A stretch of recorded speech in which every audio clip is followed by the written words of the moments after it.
आप कह रहे हैं कि हमारे बच्चे में हमारा 50% योगदान है, 50% हमारा शेयर है, 50% माँ का और 50% पिता का, जबकि ये बात अभी आप खुद कहोगे कि गलत है। सही क्या है, अब इसे देखते हैं। देखो, एक पिता का योगदान कितना होता है? केवल इतना सा योगदान होता है कि मां के गर्भ में पिता का तेज स्थापित हो जाता है, बस इतना सा योगदान है। फिर 9 महीने मां के पेट में पानी की बूंदों से एक प्रोसेस स्टार्ट हो जाता है और वो पानी की बूंदें एक बच्चे का आकार ले लेती हैं। बात सही है, हाँ या ना? अब मुझे ये बताओ कि वो पानी की बूंदों से बच्चा बनने तक, आंखें बनने तक, हाथ बनने तक, पांव बनने तक, रीढ़ की हड्डी बनने तक, दिल बनने तक, मां का योगदान था कि बाप का? किसने उस पानी की बूंदों को एक मनुष्य के रूप में, कौन था वो? मां गई क्या बच्चे की आंखें लगाने? यदि तुम आंखें लगाती बच्चे की तो कोई बच्चा अंधा ही ना होता। तुम गई क्या पांव लगाने के लिए? तुम लगाती पांव तो कोई लंगड़ा ही ना होता। कोई मां थोड़ी चाहती है कि कोई लंगड़ा बच्चा हो। यदि तुम ही बच्चे को बनाई थी तो दुनिया में कोई अपाहिज क्यों है? कोई लंगड़ा क्यों है? कोई अंधा क्यों है? कोई बहरा क्यों है? कोई गूंगा क्यों है? बात सही है? मतलब कोई सिस्टम है जो माता पिता के बाद तीसरा सिस्टम एक्टिव हो जाता है। वो कौन है? बोलो, वो कौन है? जो 9 माह में पता नहीं किस फैक्ट्री से आंखें बनवाता होगा, कहां से वो हड्डियां लाता होगा, कहां से वो चमड़ा लाता होगा, कहां से इतनी सी झिल्ली होती है मां के पेट में जिसे गर्भाशय कहते हैं, हाँ या ना? उस इतने से पेट में एक पूरा बच्चा तैयार कर देते हैं। सिस्टम पूरी सही जगह आंख, और आंख कितनी माइनर होती है, इतना भी चोट लग जाए तो डॉक्टर बोलते हैं कि भाई ये बड़ा डिफिकल्ट काम है। आंखों में तो कुछ भी हो जाए तो डॉक्टर भी जल्दी हाथ नहीं रखते, क्यों? बात सही है? कई बार आंखें जस की तस हैं, डॉक्टर कहते हैं नसें सूख गई। लो, मतलब वो आपकी जो आंखों तक नसें आ रही हैं उसको भी किसी ने तो डिजाइन किया है ना, कोई तो भेजा है। ये पूरा हॉल बना तो इसे बनाने वाला कोई तो होगा। आपने चश्मा आंखों में पहना, मैया उसे बनाने वाला कोई तो होगा। जब ये माइक है इसे बनाने वाला कोई तो होगा। जिस सोफे पे आप बैठे हैं वो अपने से तो ना बना होगा ना? बोलो हाँ, क्या अपने से बन गया? ये बिल्डिंग बनी तो अपने से बन गई, किसी ने बनाया? जब बिना बनाए तुम्हारे कपड़े नहीं बने, बिना बनाए तुम्हारा सोफा नहीं बना, बिना बनाए तुम्हारा चश्मा नहीं बना, तो बिना बनाए तुम पूरे के पूरे कैसे बन गए? किसी ने तो बनाया है, हाँ या ना? और वो तीसरा कौन है? एक मां है, एक बाप है। ठीक है, इनकी भूमिका है मां बाप की, लेकिन इन मां बाप से ज्यादा भूमिका उसकी है जिसने आंखें दी, जिसने कान दिया। ना दिया होता तो तुम किससे शिकायत करते कि जी आंखें नहीं है? अंधे किससे कह रहे हैं कि आंखें नहीं? कहोगे तो भी क्या होगा? क्यों मेरी मां? आप मानते हैं ना कि कोई तीसरा है? आपके और हमारे इस संसार में आने में किसी मां बाप के अतिरिक्त किसी तीसरे का भी हाथ है। कितने लोग मेरी बात से सहमत हैं? तो जरा मुझे बताओ, कुछ तीसरे का शेयर कितना है?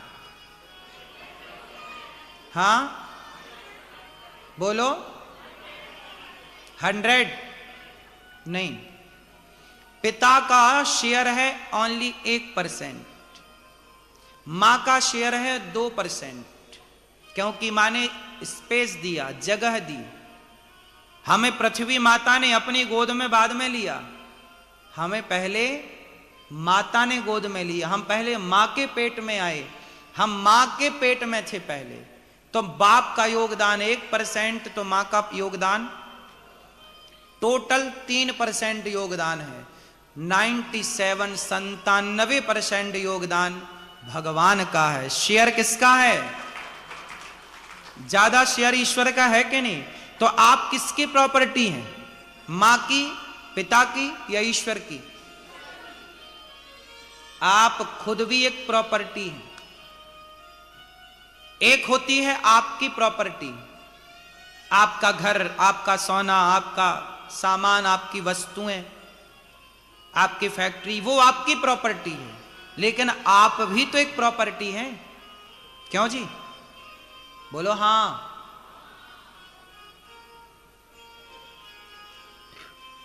आप भी तो एक संपत्ति है। तो आप किसकी प्रॉपर्टी है? इस संसार में जो दिख रहा है वो आपका है, लेकिन आप स्वयं भगवान के हैं। आप किसकी संपत्ति हैं? इसलिए हम पर हमारी मां से ज्यादा, हम पर हमारे पिता से ज्यादा ईश्वर का अधिकार है। बोलो हां। इसलिए कहता हूं हम सब ईश्वर की संपत्ति हैं। जब हम उनके हैं तो उन्हें, अभी आप लोगों ने क्या बोला? महाराज जी हमारी संतान में हम 50-50 हैं। बाप को 50 मान लिया, मां अपने 50 बन के बैठ गई, भगवान को कर दिया 0। तुम्हारा कुछ नहीं है, जाओ। आप लोगों को ना कब्जा करने की बड़ी आदत है। बस मिला नहीं कि बस मेरा है, ये बेटा मेरा, महाराज ये बेटा मेरा। बेटा क्यों मेरा कहना?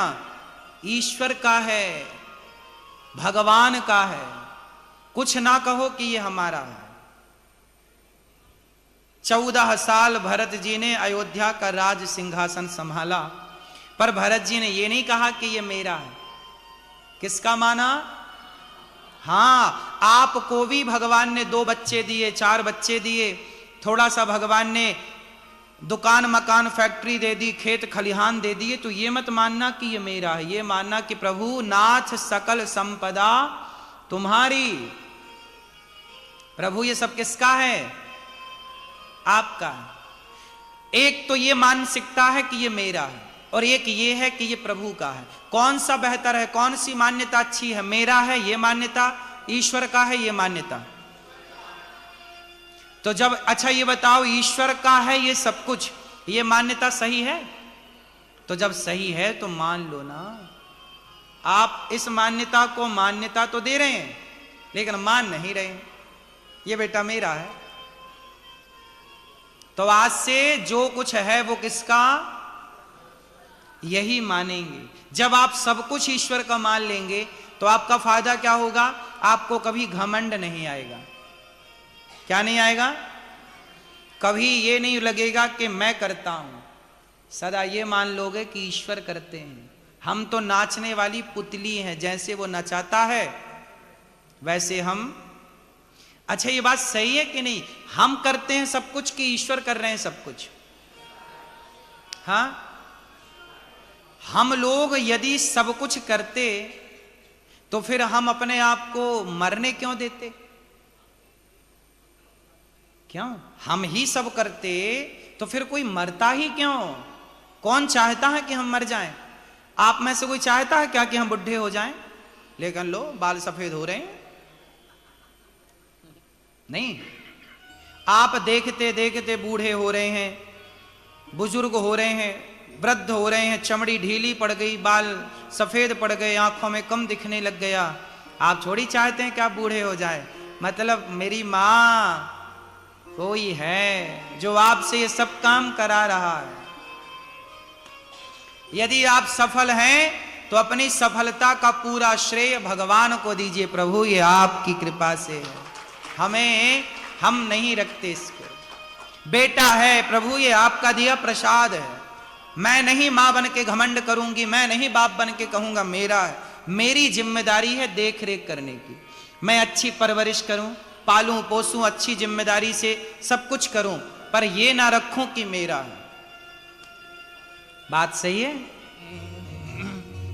ये दास अनिरुद्ध है ना, हम कभी ये नहीं मानते कि हम कर रहे हो, और हम ये चाहते हैं कि आप भी कभी ये ना माने कि आप कर रहे हैं। आप सदा ये माने कि ईश्वर आपसे करा रहे हैं।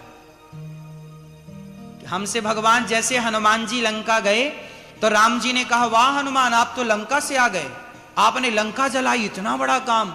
अच्छा बताओ, लंका हनुमान जी गए कि जो काम हनुमान जी ने किया वो हनुमान जी ने किया कि हनुमान जी से राम ने कराया?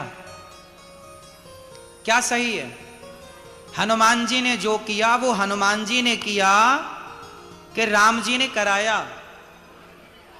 कैसे पता? क्या प्रमाण है इसके कि राम जी ने कराया? अब इसका प्रमाण देखिए। हनुमान जी जब लंका जाने लगे तो राम जी ने हनुमान जी को बुलाया, आओ, और अपनी अंगूठी किसे दी? दी कि नहीं? अच्छा, राम जी अपनी अंगूठी अंगद जी को दे देते तो लंका कौन जाता? जामवंत जी को दे देते तो कौन जाता? जामवंत जी जाते। पर हनुमान जी को अंगूठी दी, राम जी ने अपनी मुद्रिका किसे दी? मतलब राम जी चाहते थे कि लंका हनुमान जी जाएं और सीता मां का पता, बोलो, हनुमान जी लगाएं। राम जी स्वयं चाहते हैं कि मेरे भक्त का मान बढ़े, मेरे भक्त की प्रतिष्ठा बढ़े। यदि आपकी समाज में प्रतिष्ठा बढ़ी है, आपका समाज में सम्मान बढ़ा है, तो ये मानो कि भगवान स्वयं चाह रहे हैं कि आपका सम्मान बढ़े, आपकी प्रतिष्ठा बढ़े, आपके पास धन धान्य आए। लेकिन कई बार हम लोगों को क्या लगने लग जाता है? अरे हमने मेहनत की है जी, हमने ये किया है जी, हमने ये। मेहनत तो हमसे ज्यादा बहुत लोग कर रहे हैं। क्यों जी? बात सही है। लेकिन बहुत मेहनत करने पर भी लोग सफल नहीं हो रहे हैं। तो कहीं ना कहीं ये ईश्वर आपसे कार्य कर। जैसे वृंदावन में गौरी गोपाल आश्रम है। गौरी गोपाल आश्रम में ना भक्तों, आपको पता होगा, बेसहारा 290 वृद्ध माताएं रहती हैं, जिनको बच्चे घर से निकाल देते हैं। बेचारी फुटपाथ पे पड़ी रहती हैं, कोई सहारा नहीं अपने परिवार का, बच्चों का। कोई खाना, बच्चे खाना भी नहीं देते। एक मां बोली कि मेरे बेटे ने लात मारा कमर में तो मैं दीवार से जाके लगी। ऐसी बेसहारा मां को गौरी गोपाल आश्रम में ये दास अनिरुद्ध उनकी सेवा पांव दबा करके करता है। गौरी गोपाल आश्रम में वृद्ध माओं की सेवा, उनके दवाई, उनका भोजन, उनका नाश्ता, उनका दूध, उनके रहने की संपूर्ण व्यवस्थाएं गौरी गोपाल आश्रम में निःशुल्क हैं। 290 माताएं। गौरी गोपाल आश्रम में 150 विद्यार्थी पढ़ते हैं।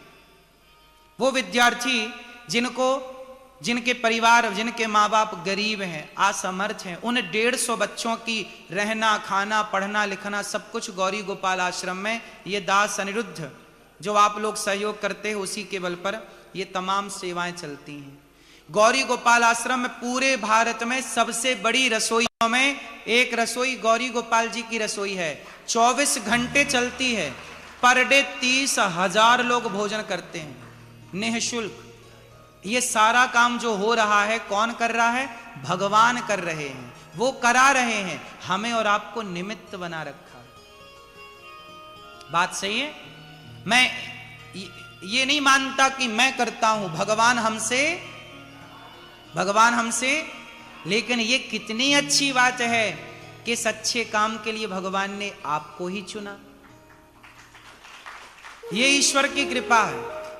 भगवान किसी और से भी तो करा सकते थे, काम तो ईश्वर का है, पर किसी और से भी करा सकते थे ये काम, लेकिन उन्होंने ये दास अनिरुद्ध से कराया। आप सब सहयोग करते हो ना, तो गौरी गोपाल आश्रम में चूल्हा जलता है वृद्ध माओं के लिए। तो आप लोग सहयोग करते हो तो ईश्वर ने आपसे भी तो सहयोग कराया।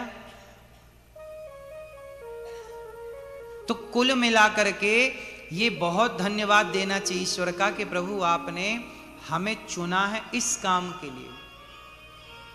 हमें चुना है मतलब ईश्वर की नजर हम पर है, ईश्वर की कृपा दृष्टि हम पर है। आप लोगों को देखिए ना, आज हम लोग, आप लोग बैठे यहां साथ में सत्संग कर रहे हैं, तो आप लोग ही यहां क्यों आए? क्योंकि आपको ही ईश्वर ने इस काम के लिए चुना है कि जाओ आज कथा सुनना। चंद्राकर परिवार को ही ईश्वर ने चुना कि आप ये कार्य करो। क्यों मेरी मां? आप यहां आई नहीं हैं, बिहारी जी ने आपको प्रेरित करके यहां भेजा है, जाओ। और जो गौरी गोपाल आश्रम के लिए सहयोग करते हैं ना, मुझे ये लगता है कि भगवान स्वयं, देखो गौरी गोपाल आश्रम में इतनी सेवाएं चलती हैं। आप में से कितने लोग वृंदावन आए गौरी गोपाल? आप में से कोई आया?